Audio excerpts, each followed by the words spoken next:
بسم اللہ الرحمن الرحیم۔ السلام علیکم ورحمۃ اللہ وبرکاتہ۔ دوستو، آج اس ویڈیو کے اندر میں آپ کو نماز کے فرائض کے بارے میں بتاؤں گا کہ نماز کے فرائض کتنے اور کون کون سے ہیں۔ نماز کا پہلا فرائض ہے تکبیر تحریمہ، یعنی اللہ اکبر کہہ کر نماز شروع کرنا، اور نماز کا دوسرا فرائض ہے قیام، یعنی سیدھا کھڑا ہونا، اور تیسرا فرائض ہے قرات کرنا، ایسی قرات جو حروف کو اچھی طرح سے اس کے مخارج کے ساتھ درستی کے ساتھ ان کو پڑھنا۔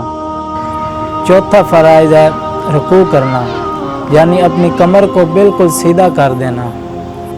پانچواں فرائض ہے سجدہ کرنا۔ سجدے کی اچھی درستی یہ ہے کہ اپنی ناک لگانا، اپنی پیشانی لگانا اور گھٹنوں کو لگانا، اور اپنی دونوں ہاتھوں کی ہتھیلیوں کو لگانا۔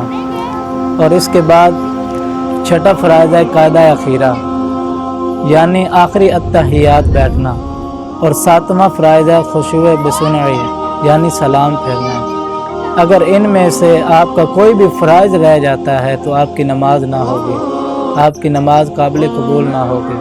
اللہ رب العزت سے دعا ہے کہ جو کچھ میں نے بیان کیا اس پر ہمیں عمل کرنے کی توفیق عطا فرمائے۔